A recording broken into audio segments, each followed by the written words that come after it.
Hello friends, आज हम लोग मेंसुरेशन पढ़ने वाले हैं। फ्रेंड्स, मेंसुरेशन पढ़ने से पहले आपको कुछ चीज़ें पता होनी चाहिए। जैसे कि सबसे पहली चीज़ आपको क्या पता होना चाहिए कि मेंसुरेशन का मतलब क्या होता है। देखिए, मेंसुरेशन का मतलब होता है मेजरमेंट। ठीक है, मेजरमेंट, इसको हम लोग हिंदी में क्या पढ़ते हैं? मेंसुरेशन को हम लोग हिंदी में पढ़ते हैं क्षेत्र मिति। ठीक है, आपने बुक्स में देखा भी होगा, ये नाम लिखा होता है। देखिए, मिति का मतलब क्या होता है? मापना, किसी भी चीज़ को कितना है कैलकुलेट करना, मापना। ठीक है, क्षेत्र का मतलब क्या होता है? एरिया। ठीक है, तो मेंसुरेशन बेसिकली यूनिट है एक साइंस की, जिसमें हम लोग क्या करते हैं? एरिया का मेजरमेंट करते हैं। ठीक है, तो मेंसुरेशन क्योंकि साइंस की यूनिट है, तो इसमें हम लोग सारे ही फिगर्स को मेजर करते हैं, उनका एरिया मापते हैं, चाहे वो 2D फिगर्स हो या फिर 3D फिगर्स हो। ठीक है गाइज, तो आज हम लोग इसमें जितने भी 2D एंड 3D फिगर्स जो भी हमारे सिलेबस से रिलेटेड हैं, उन सभी को हम लोग सीखेंगे। हम लोग बेसिकली देखेंगे कि कैसे 3D फिगर बनते हैं और कैसे 2D से 3D फिगर जब बनते हैं तो उनके एरियाज कैसे हम लोग इजीली मेजरमेंट कर सकते हैं। ठीक है गाइज, तो अगर अभी तक आपने चैनल को सब्सक्राइब नहीं किया, देन प्लीज पहले चैनल को सब्सक्राइब कर लीजिए और अपनी क्वेरीज के लिए इस फेसबुक ग्रुप को आप ज्वाइन कर सकते हैं। ठीक है गाइज, और अगर आप 2018 के लिए प्रिपरेशन कर रहे हैं तो उसके लिए हम लोगों ने एक नया चैनल बनाया हुआ है जहां पे हम लोग शेड्यूल्ड वीडियोस डालेंगे, तो आप उसको भी ज्वाइन कर सकते हैं। ठीक है, तो सबसे पहले तो आप ये समझ लीजिए कि 2D और 3D में डिफरेंस क्या होता है। ठीक है, देखिए, जैसे आपकी कोई भी कॉपी है जिसपे कि आप कुछ भी लिखते हैं, जैसे आपने कुछ भी लिखा होता है, तो वो जो कॉपी होती है वो कुछ इस तरह से कॉपी आपकी होती है। ठीक है, तो इसमें आप कुछ इस ऐसे ही लिख सकते हैं, उसके ऊपर कुछ इस तरह से नहीं लिख सकते हैं जिसको कि आप फील कर सकें, जिसको कि आप टच कर सकें। ठीक है, तो ये जो भी हम लोग लिखते हैं या जो कुछ भी आप लोग किसी भी एक प्लेन पेपर में देखते हैं, वो क्या होता है? 2D होता है सब कुछ। ठीक है, दैट इज कि आपकी एक्स एक्सिस और वाई एक्सिस, सिर्फ इन्हीं दो एक्सिस में आप लोग सारा वर्क करते हैं जो भी आपकी कॉपी में होता है। ठीक है, बट अगर मैं बात करूं कि जो भी आप रियल लाइफ में देखते हैं, तो उसमें एक थर्ड डायमेंशन भी होता है जो कि क्या होता है? आपका जेड एक्सिस। ठीक है, जिसको कि हम लोग क्या पढ़ते हैं कि जेड एक्सिस है। जेड एक्सिस आपकी कैसे है? जैसे मैं बात करूं कि कोई भी चीज आपकी हॉरिजॉन्टल है, अगर ये मैं मान लूं कि ये कुछ टेबल फॉर्म में है या फिर आपकी कॉपी है, देन अगर उस पे कुछ जेड एक्सिस को मुझे दिखाना होगा तो वो कैसे होगी? आपकी जस्ट उसके अबव प्लेन में। ठीक है, तो ये आपका एक प्लेन हो गया और उससे अबव प्लेन में जो भी चीजें आती हैं वो होती हैं जेड एक्सिस में। ठीक है, तो जो चीजें आपकी एक्स और वाई एक्सिस में रहती हैं वो आपके कहलाते हैं 2D फिगर्स, और जो फिगर्स ऐसे होते हैं जिनको आप लोग फील कर सकते हैं, टच कर सकते हैं, वो आपके क्या कहलाते हैं? 3D figures. ठीक है, तो 2D फिगर्स से 3D फिगर्स बनते कैसे हैं वो भी समझ लेते हैं। तो देखिए, आपने कुछ 2D फिगर्स कौन कौन से देख रखे हैं? आपने फिगर देखा होगा, एक स्क्वायर हो गया, या फिर मैं कहूँ कि कोई भी क्वाड्रिलेटरल है। ठीक है, या फिर आपने एक सर्किल देखा हुआ है, या फिर आपने एक ट्रायंगल देखा हुआ है। तो ये ट्रायंगल्स जिस तरह से आपको दिख रहे हैं, आप इसको तो फिल कर नहीं सकते हैं, ना ही आप इसको फिल करेंगे। आप इस पर अगर हाथ एक बार चलाने की कोशिश करेंगे तो आपको उसमें कुछ भी फील नहीं होगा। ठीक है, वो आपको वैसा ही फील होगा जैसा कि एक प्लेन कागज है, अगर उस पर कुछ लिखा है तो भी और नहीं लिखा है तो भी। ठीक है, लेकिन जो 3D फिगर्स होते हैं वो कैसे बनते हैं? अब देखिए, जैसे कि मैं बात करूं इस स्क्वायर की, तो इस स्क्वायर को मैं क्या करता हूं? अगर मैं कहूं कि ये एक स्क्वायर है जो कि क्या है? एक 2D फिगर है। ठीक है, इस फिगर को मैं क्या करता हूं? अगर मैं इसको किसी एक कागज में ड्रॉ करता हूं एंड देन मैंने उसको क्या किया? उसको कट करके निकाल लिया। ठीक है, एंड देन इसी तरह के कागज, बहुत सारे कागजों को मैं क्या करूं? इसी के ऊपर ही रखता चला जाऊं। ठीक है, इसी के ऊपर रखता जाऊं तो क्या हो जाएगा? एक इसका बंडल टाइप का फॉर्म हो जाएगा। ठीक है, तो उन बंडल्स को मैं क्या कर सकता हूं? उनको तो मैं टच कर सकता हूं, उसको तो ऐसा नहीं होगा कि मैं फील नहीं कर पा रहा हूँ, क्योंकि बहुत सारे हो जाएंगे तो वो कैसा कुछ इस तरह का एक फिगर बन जाता है। ठीक है, तो इसको हम लोग क्या बोलते हैं? ये क्या होता है? मेरा स्क्वायर। स्क्वायर से जो 3D फिगर बनता है वो आपका क्या बन जाता है? क्यूब बनता है। ठीक है, स्क्वायर से 3D फिगर क्यूब कब बनता है? जब अगर मैं कहूं कि इसका मेजरमेंट कितना है? A और A है, तो अगर इसको भी मैं A हाइट तक ही, अगर मैंने वो कागज जो रखे वो A हाइट तक अगर रखे होंगे, देन ये जो मेरा फिगर बन जाएगा ये क्या बन जाएगा? क्यूब बन जाएगा। अगर मैंने इसको A हाइट पे ना रख के कुछ A हाइट से ज्यादा या कम पे रखा होगा तो वो क्या बन जाएगा? मेरा क्यूबॉइड। ठीक है, तो अब आप यहाँ पे बात थोड़ी सी समझ पा रहे होंगे कि कैसे एक 2D फिगर से 3D फिगर कैसे बनता है। मैंने उसी सेम फिगर को उसी के ऊपर रखता गया, उसको कुछ हाइट तक मैंने क्या किया? एक्सटेंड कर दिया। ठीक है, जेड एक्सिस में जो कि 0 इनिशियली था, वो प्लेन पे था, उसको मैंने क्या किया? कुछ हाइट तक अगर एक्सटेंड कर दिया तो उसी से मेरा क्या बन जाता है? एक, अगर मैंने उसको सेम हाइट पर रखा, जितना उसकी जितनी साइड्स थी उतनी ही हाइट उसको एक्सटेंड करी है, तो क्या बनेगा? क्यूब। और अगर मैंने उसकी कुछ हाइट्स जो है वो उससे ज्यादा एक्सटेंड कर दी है, देन वो मेरे को क्या मिल जाएगा? तब मुझे वो क्यूबाइड मिल जाएगा। ठीक है, तो क्यूब और क्यूबॉइड में जो बेसिक अंतर होता है वो क्या होता है कि जो क्यूब होता है वो एक्स एक्सिस में, वाई एक्सिस में और जेड एक्सिस में तीनों में इक्वली एक्सपैंड होता है, ठीक है। यानी कि मैं ये कहूँ कि उसकी साइड यानी कि लेंथ कितनी है वो भी ए है, उसकी ब्रेड्थ कितनी है वो भी ए है, और जेड एक्सिस में भी वो कितना है, ए ही एक्सटेंडेड है, ठीक है। जबकि जो क्यूबॉइड होता है उसकी जो लेंथ, ब्रेड्थ और हाइट होती है वो तीनों ही कैसी होती हैं, चेंज होती हैं। अगर उसकी मैं लेंथ की बात करूंगा तो वो मुझे एल शो करता हूँ, अगर मैं उसकी ब्रेड्थ की बात करता हूँ तो वो बी, और अगर मैं उसकी हाइट की बात करता हूँ तो वो कितनी हो जाती है, एच, ठीक है। तो इस वजह से ये दोनों ही थोड़ा थोड़ा सा डिफरेंट है। देखिए क्यूब जो होता है उसके लिए आपको बेसिक फिगर स्क्वायर ही चाहिए, लेकिन अगर आप क्यूबॉइड बना रहे हैं तो वो आप किसी भी क्वाड्रिलेटरल से आप एक क्यूबॉइड बना सकते हैं, ठीक है। आप उसको ऊपर की तरफ एक्सटेंड कर देंगे। मैं यहाँ पे स्क्वायर लिया, अगर मैं यहाँ पे रेक्टेंगल ले लेता तो उससे मुझे क्यूब तो कभी भी नहीं मिलता, लेकिन अगर मैं रेक्टेंगल को एक्सटेंड करता तो मुझे एक परफेक्ट क्यूबॉइड उसके केस में भी मिल जाता। मैं उसको यहाँ से कट करता, जैसे कि मैंने बताया था, इसको मैंने स्क्वायर को कट किया। सिमिलरली अगर मैं इसको भी कट करता जाता और इसको जब मैं एक्सटेंड करता तो भी मुझे कैसा है, एक क्यूबॉइड इस फॉर्म में मिल जाता, जिसकी length and width and height क्या होती है, एल बी एच इस फॉर्म में निकल आती, ठीक है।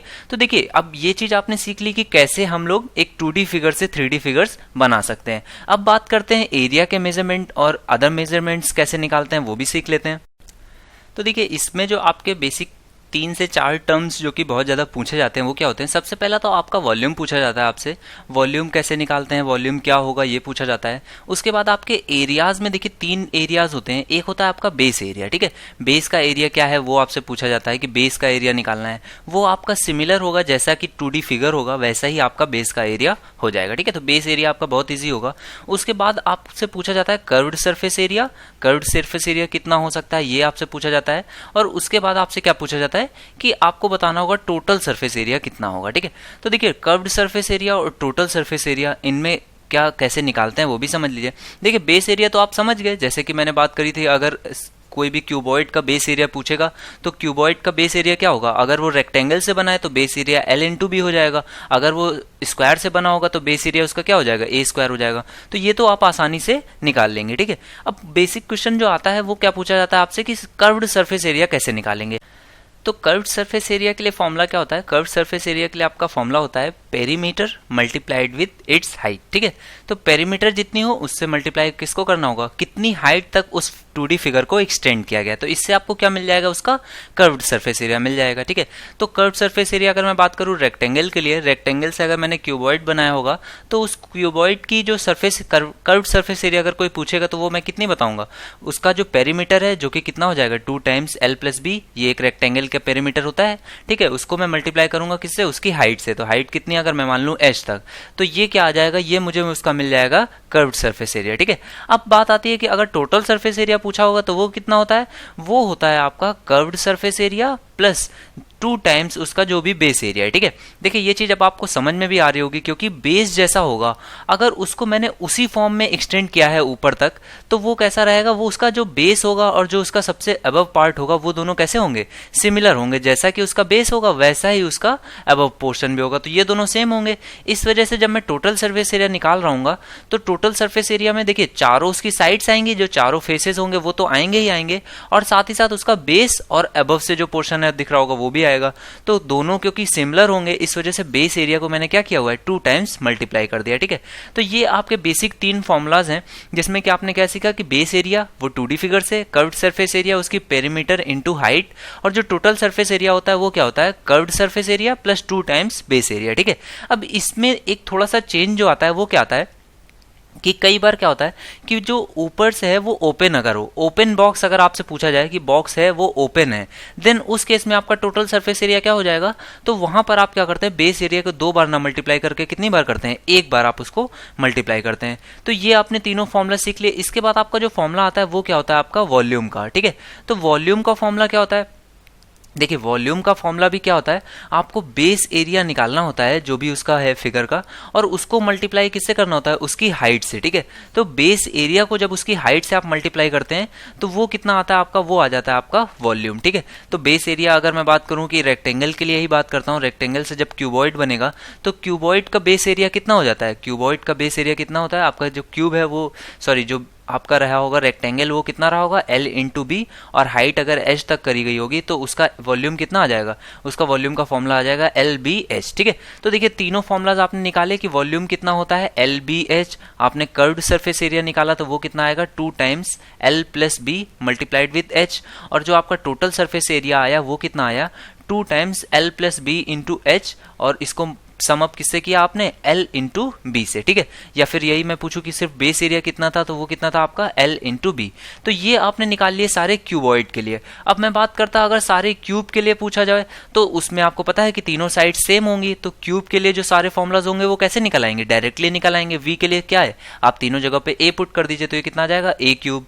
अगर आपसे कर्व्ड सरफेस एरिया सिर्फ उसका पूछा जाए क्यूब का तो वो कितना होगा ए और ए 2a, और ए तो वो कितना हो जाएगा 4a स्क्वायर। ठीक है, आपसे पूछा जाए टोटल सरफेस एरिया वो कितना होगा, तो टोटल सरफेस एरिया कितना होगा, यहाँ पे a स्क्वायर और यहाँ पे कितना ये 4a स्क्वायर, तो टोटल 5a स्क्वायर यहाँ पर हो जाएगा। अगर ओपन बॉक्स है, अगर क्लोज्ड बॉक्स है तो टोटल सरफेस एरिया कितना हो जाएगा 6a स्क्वायर। ठीक है, और सिर्फ बेस एरिया पूछा जाए तो बेस एरिया आपको पता ही है वो कितना होता है a स्क्वायर। ठीक है, तो ये आपने बेसिक फॉर्मुलाज पढ़े। इसमें देखिए ये जो मैंने बताया 5a स्क्वायर और यहाँ पर सिर्फ ये तब पूछा जाता है जब ये बोला जाए आपसे कि कोई घर है या कोई मकान है जिसमें क्या है कि 4 दीवारें हैं सिर्फ। ठीक है, तो 4 दीवारें हैं यानी कि उसमें अभी छत नहीं पड़ी हुई है, उस केस में आपसे जब टोटल सरफेस एरिया पूछा जाएगा तब वहां पर 1 टाइम्स LB रहेगा।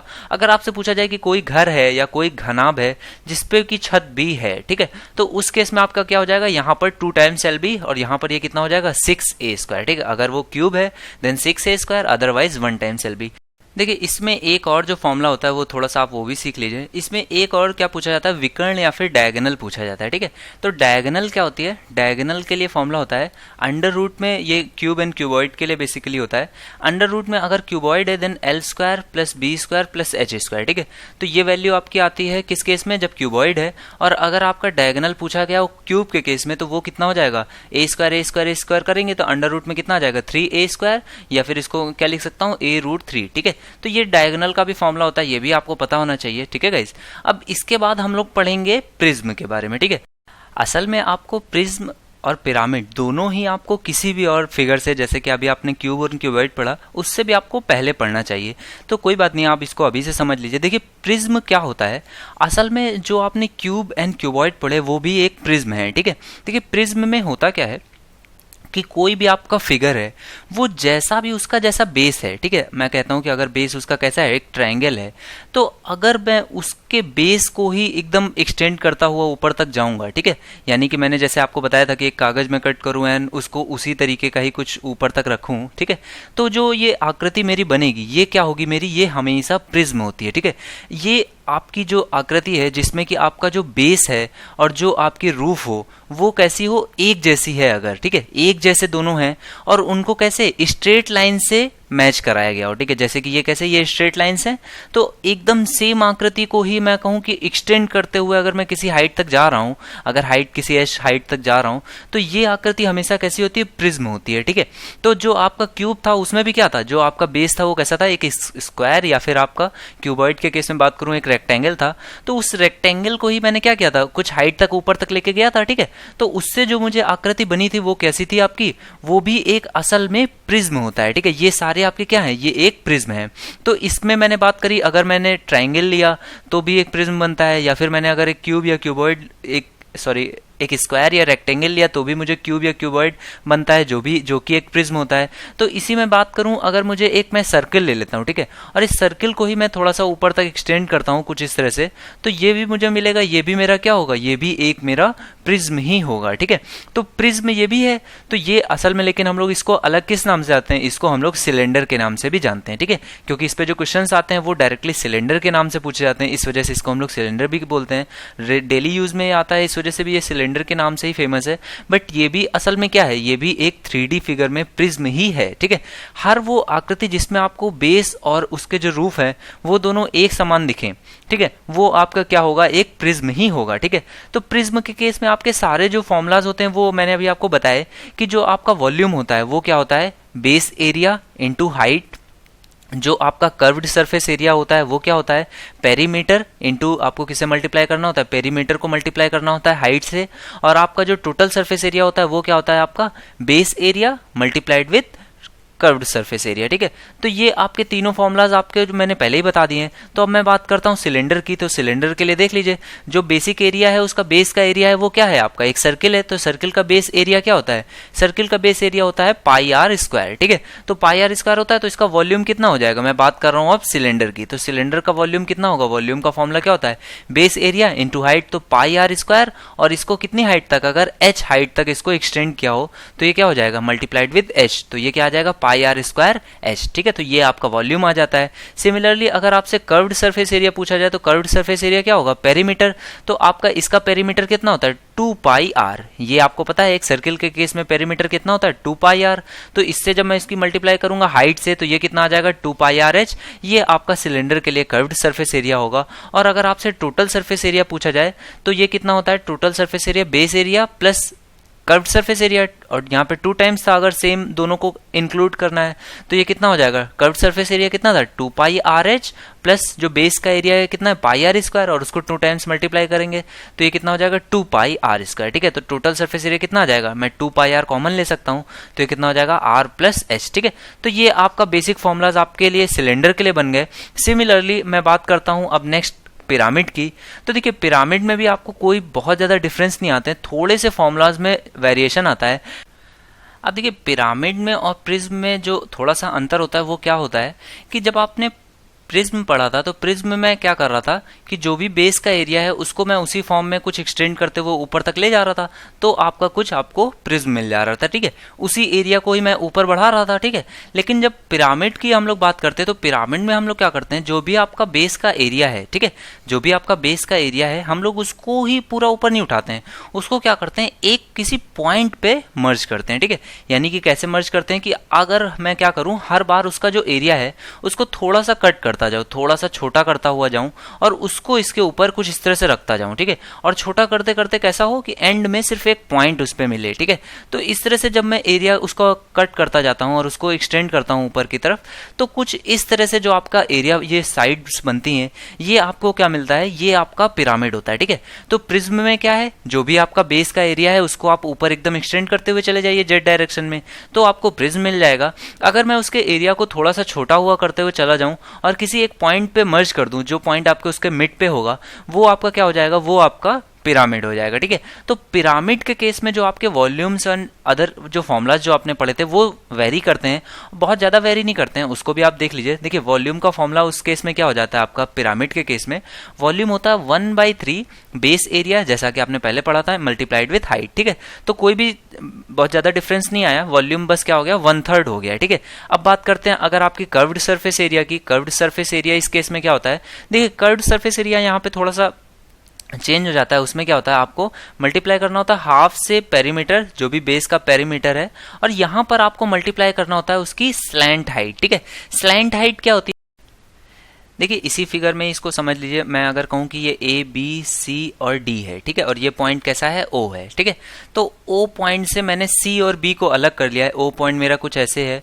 और ये आपका कुछ बी पॉइंट है और ये आपका कुछ सी पॉइंट है। ठीक है, तो देखिए ये जो हाइट होती है ये आपकी क्या होती है, ये आपकी स्लैंट एज होती है। ठीक है, ये क्योंकि एज है, ये आपकी क्या है, ये एक एज है जो ओ से बी की तरफ आ रही है या ओ से सी तरफ आ रही है, ये आपकी एज है। स्लैंट हाइट ये एज नहीं होती है, इसके मिड पॉइंट पे जहां पर ये आके टच करती है ये आपकी क्या होती है, ये स्लैंट हाइट होती है। ठीक है, ये स्लैंट एज है जो ओ से बी की तरफ जा रही है, और ओ से जब यहाँ पे इसके मिड पॉइंट पे जब मैं यहाँ पे टच करता हूँ तो ये क्या होती है, ये इसकी स्लैंट हाइट होती है। ठीक है, तो यहाँ पे आपको किससे मल्टीप्लाई करना है, स्लैंट हाइट से मल्टीप्लाई करना है। ठीक है, देखिए स्लैंट एज का भी यूज आपको मिलेगा जब मैं पूरा पिरामिड आपको अभी पढ़ाऊंगा, लेकिन जब आपसे बात करी जा रही हो, सिर्फ आपसे कर्व्ड सरफेस एरिया पूछा है, तब आपको क्या है, सिर्फ स्लैंट हाइट से मतलब रखना है। और स्लैंट हाइट क्या होती है, ये इसके मिड में। ठीक है, इसको रिप्रेजेंट किससे, एल से हम लोग करते हैं स्लैंट हाइट को।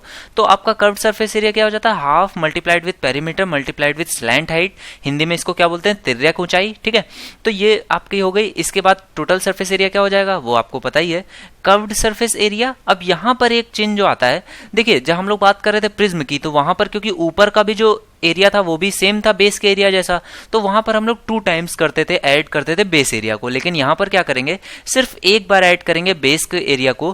क्यों? क्योंकि ऊपर में तो सरफेस बची ही नहीं, वहां पर क्या सिर्फ एक पॉइंट रह गया, ठीक है। तो इस वजह से क्या होता है कि सिर्फ यहाँ पे कर्व्ड सरफेस एरिया और सम करना होता है आपको एक बार बेस के एरिया को, ठीक है। तो अब यहां पर आप सबसे जो इजी जो सब हम लोग पढ़ते हैं, जैसे कि अभी हम लोगों ने प्रिज्म में क्या पढ़ा था, बेलन को पढ़ा था, उसका बेस कैसा था, सर्कुलर था। तो वैसे ही हम लोग पिरामिड में भी एक पढ़ लेते हैं सर्कुलर बेस पे। तो इस पे क्या है, मैंने एक पॉइंट ले लिया कुछ यहाँ पर और उसको कुछ इस तरह से यहाँ पर इसको एक्सटेंड किया, तो ये आपको क्या मिल जाता है, ये आपको मिलता है कोन, ठीक है। ये आपका क्या है, कोन है, कोन है। तो अब आप यहाँ पे इसके लिए फॉर्मूला निकाल लीजिए। तो बेस एरिया ये कितना होता है इसका, पाई आर स्क्वायर, और हाइट अगर मैं क्या कहूँ कि h हाइट तक उसको एक्सटेंड किया गया है, तो ये कितना हो जाएगा इसका वॉल्यूम, वॉल्यूम इसका हो जाएगा 1/3 पाई आर स्क्वायर, और क्योंकि हाइट h तक एक्सटेंड किया है तो ये कितना हो जाएगा 1/3 पाई आर स्क्वायर h, ठीक है। इसके बाद कर्व्ड सरफेस एरिया, जो इसका कर्व्ड सरफेस एरिया अगर वो पूछा जाए तो कर्व्ड सरफेस एरिया कितना होगा, हाफ कर दिया मैंने। पेरीमीटर कितना है 2 pi R H, 2 pi R sorry H नहीं है यहाँ पे, 2 पाई आर है पेरीमीटर। और यहाँ पे स्लैंट हाइट कितनी है, स्लैंट हाइट इसकी मैंने कितनी मानी हुई है, अगर एल मैं मान लूँ तो स्लैंट हाइट यहाँ पे क्या है एल रख दूंगा, तो ये कितना आ जाएगा, हाफ से ये देखिए 2 कट जाएगा, तो कर्व्ड सरफेस एरिया कितना आ जाएगा, पाई आर एल, ठीक है। कुछ इसी तरह से हम लोग फॉर्मूला याद करते हैं डायरेक्टली कोन के लिए, तो ये कितना आता है हाफ पाई आर एल, ठीक है। उसके बाद टोटल सरफेस एरिया पूछा जाता है तो वो कितना होता है पाई आर एल, और प्लस यहाँ पर कितना हो जाएगा, बेस का एरिया कितना होता है पाई आर स्क्वायर, ठीक है। तो ये कैसे आ जाता है, इसको मैं पाई आर अगर कॉमन ले लूँ तो ये कितना होता है आर प्लस एल, ठीक है। तो ये आपने सारे फॉर्मूला सीख लिए कोन के केस में। तो देखिए कोन भी क्या होता है, एक पिरामिड ही होता है, बस उसमें क्या है कि आपका जो बेस है वो कैसा है, सर्कुलर है। तो अगर यहाँ पर सर्कुलर बेस ना हो कि अगर स्क्वायर बेस हो तो भी आप पिरामिड के फॉर्मूलाज निकाल सकते हैं, जैसे कि आपने प्रिज्म में सारे फॉर्मूलाज निकाले थे, ठीक है। इसके बाद हम लोग देखते हैं स्फेयर को या फिर गोले को। तो देखिए स्फेयर या फिर गोला कैसे बनता है वो भी समझ लीजिए। देखिए स्फेयर जो होता है वो क्या होता है, आपके जो आपने कोन पढ़ा था, मैंने कोन ये कुछ पढ़ाया था, कोन कैसे था, इसकी बेस की रेडियस कितनी थी, आर थी, और हाइट कुछ एच थी, ठीक है। तो अगर मैं ये कहूँ कि कुछ इस तरह के मैं कोन लूँ जिनकी हाइट कितनी हो, आर ही हो, आर हाइट भी हो और जो बेस का जो सर्कल है वो भी आर ही रेडियस का हो, तो ऐसे अगर मैं 4 कोन लेकर एक साथ में मिलाऊंगा जिनकी की बेस रेडियस और हाइट कितनी ही आर हो, तो ये कुछ इस तरह से कुछ फॉर्म होंगे, ये कुछ इस तरह से हो जाएंगे। और ये मैंने कुछ 4 कोन एक साथ ले लिए हैं, ठीक है। 4 कोन मैंने कुछ एक साथ लिए जिनकी रेडियस भी कितनी है, आर है, और हाइट भी आर है, ठीक है। तो ये मुझे क्या फॉर्म करते हैं, ये मेरा कुछ गोला फॉर्म हो जाता है, गोला, या फिर इसको मैं क्या सॉलिड स्फेयर या स्फेयर बोलता हूँ, ठीक है। तो ये आपका गोला कुछ इस तरह से फॉर्म होता है कि 4 कोन जब मिलते हैं तब आपका एक गोला फॉर्म होता है, ठीक है। तो इसका वॉल्यूम का फॉर्मूला क्या हो जाएगा, आपने अभी पढ़ा कि एक जो कोन होता है उसका फॉर्मूला कितना होता है 1/3 पाई आर स्क्वायर एच, और एच की वैल्यू मैंने क्या बोली है कि आर के बराबर हो, तो ये कितना हो जाएगा 1/3 पाई आर क्यूब। और ऐसे कितने आपने कोन लिए हुए हैं, ऐसे 4 कोन लिए हैं, तो ये कितना हो जाएगा 4/3 पाई आर क्यूब, ठीक है। ये आपका फॉर्मूला किसका हो जाएगा, स्फेयर या फिर गोले के लिए, ठीक है। अब बात करते हैं कि अगर इसका कर्व्ड सरफेस एरिया या टोटल सरफेस एरिया, तो देखिए जब आप किसी भी गोले को आप जमीन पे रखेंगे तो आप देखेंगे कि उसका बहुत थोड़ा सा पॉइंट ही उसके बेस पे टच करता है, ठीक है। इट मींस उसका जो बेस एरिया होता है वो निग्लेजिबल होता है, बेस में उसका कोई भी एरिया नहीं होता है। तो इसका जो कर्व्ड सरफेस एरिया होता है वही इसका टोटल सरफेस एरिया भी होता है, और वो कितना होता है, देखिए कितने सर्कल्स आपने ऐड किए हैं, 4 सर्कल्स ऐड किए हैं, तो इसका जो कर्व्ड सरफेस एरिया हो जाएगा वो कितना हो जाएगा 4 पाई आर स्क्वायर, ठीक है। 4 पाई आर स्क्वायर होता है। ये कुछ इस तरह से ही है, ये आपकी रेडियस इसकी आर हो गई, ये आपने एक गोला फॉर्म किया हुआ है, ये गोला हो तो इसकी वॉल्यूम कितना होगा 4/3 पाई आर क्यूब, और इसका जो कर्व सरफेस एरिया या टोटल सरफेस एरिया होगा वो कितना हो जाएगा 4 पाई आर स्क्वायर, ठीक है। अब इसी से बनता है आपका अर्धगोला। तो अर्धगोले के केस में भी क्या फॉर्मुलाज होते हैं वो भी देख लीजिए। तो देखिए अर्धगोले के केस में आपके फॉर्मुलाज तो बस जस्ट आधे करता जाना है आपको। वॉल्यूम आपका क्या हो जाएगा, वो हो जाएगा आपका 4/3 पाई आर क्यूब था आपका टोटल के लिए, तो इसका हाफ कर देंगे तो ये कितना आ जाएगा 2/3 पाई आर क्यूब आपका ये वॉल्यूम आ जाएगा। इसके बाद देखिए अब इसको तो मैं यहाँ पे बेस के फॉर्म में रख सकता हूँ, ठीक है।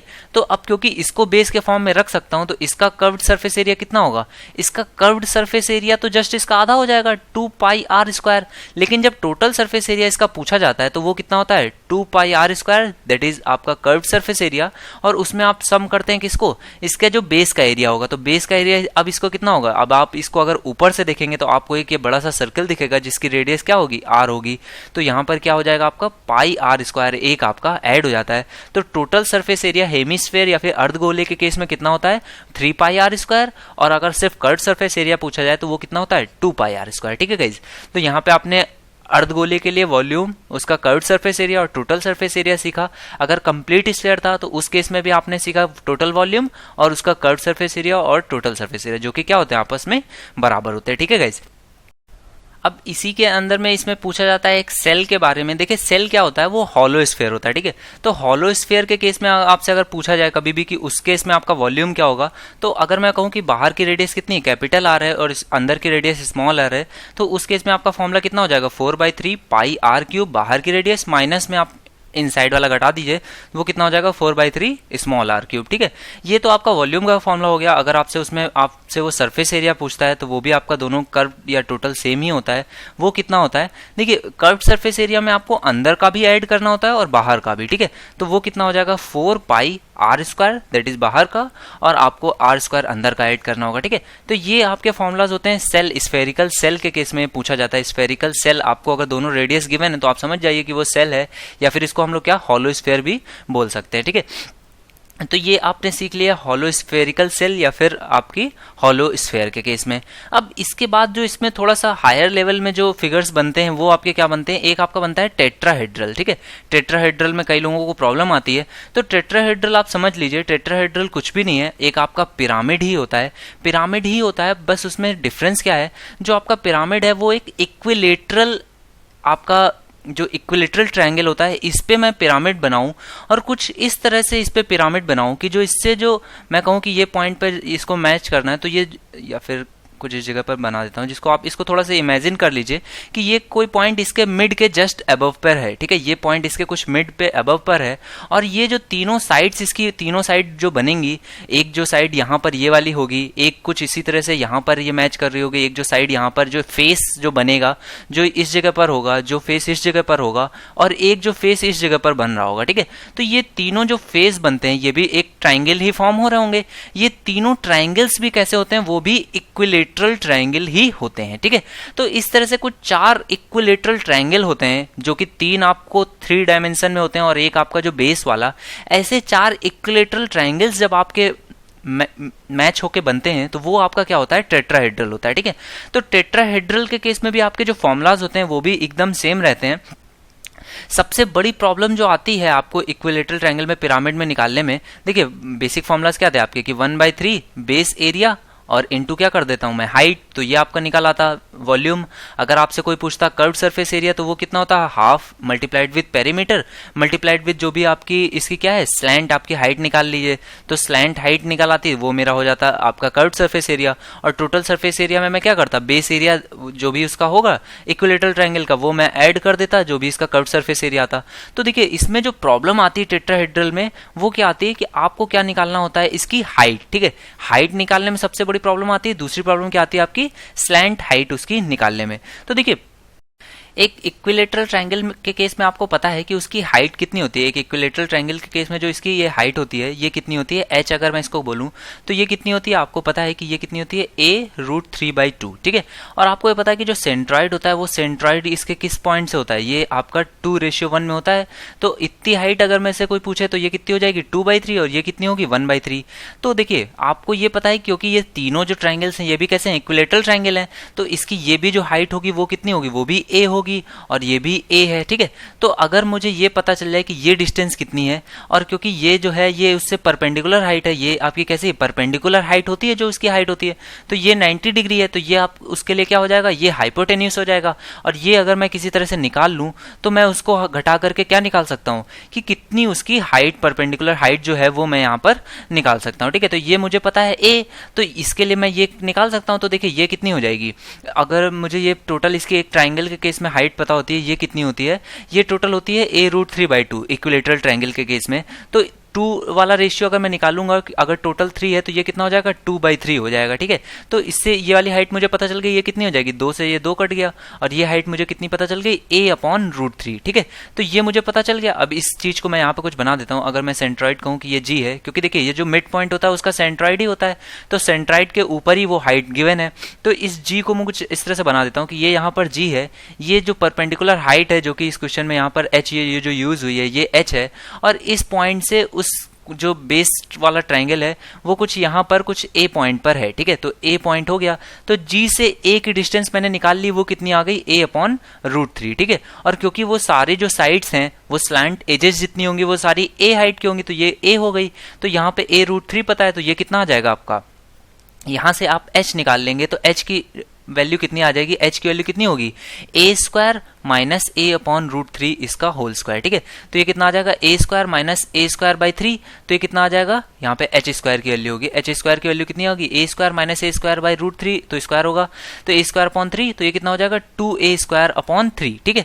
तो h की वैल्यू कितनी आ जाएगी, h की वैल्यू आपकी आ जाएगी a√2/√3, ठीक है। तो यहाँ पर आपने h की वैल्यू निकाल ली, h की वैल्यू कितनी निकाल ली आपने a√2/√3, और बेस का एरिया कितना होता है आपको पता है, इक्विलेटरल के केस में √3/4a²। तो टोटल वॉल्यूम आपका कितना आ जाएगा, देखिए यहाँ पे √3 से ये √3 कट जाएगा, यहाँ पे इस 4 को आप चाहें तो काट सकते हैं या तो मत काटिए। ये डायरेक्ट फॉर्मूला आपका कितना आ जाएगा a² into a³ multiplied with √2 और डिवाइडेड बाई 4×3=12, ये 4 और ये 3, ठीक है। तो ये आपका जो फॉर्मूला आ गया ये आपका किसके केस में, टेट्राहेड्रल के केस में, ये आपने निकाल लिया a³√2/12, ठीक है। अब इसके बाद मैं आपको होमवर्क देता हूं जो कि आप करिएगा, इसमें आपको बहुत मजा आएगी। इसमें आपको क्या करना है, अब आपको स्लैंट हाइट निकालनी है, ठीक है। तो स्लैंट हाइट आपको मैंने बताया था क्या होती है, उसके मिड पॉइंट से वो जो ऊपर वाला पॉइंट होगा उसकी डिस्टेंस निकालनी है। उसके लिए मैं आपको तरीका भी बता देता हूं। मैं ये मानता हूं कि यहाँ पर ये मिड पॉइंट है, तो ये आपकी जो हाइट होती है ये आपको यहाँ पे मैंने बताया कि ये 2 है, तो ये आपको निकाल के मैंने दी 2/3 किया, तो ये ऊपर वाली वैल्यू आ गई। अगर मैं इसका 1/3 करता तो मुझे नीचे वाली वैल्यू आ जाती, तो नीचे वाली वैल्यू इसकी कितनी आ जाएगी, आप इसका 1/3 कर दीजिएगा, तो उससे आपको ये नीचे वाली वैल्यू पता चल जाएगी। उसके बाद अब आपको हाइट गिवन है, ठीक है, हाइट कितनी है a√2/√3, तो उससे आप क्या कीजिएगा, अब आप उसकी स्लैंट हाइट निकालिए, ठीक है। देन स्लैंट हाइट निकाल करके आप उसका पेरीमीटर क्या होगा उसका 3 है, तो इससे पेरीमीटर से जब मल्टीप्लाई करेंगे तो वो आपका कर्व्ड सरफेस एरिया आएगा, ठीक है।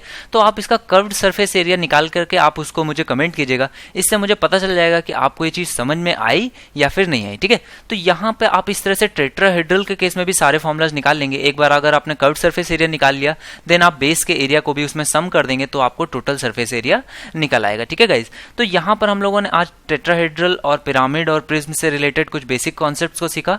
तो आज के लिए इतने फ्रेंड्स, नेक्स्ट वीडियो में इससे बाकी जो भी इससे रिलेटेड कॉन्सेप्ट्स होंगे उनको भी हम लोग सीखेंगे। Thank you for watching guys.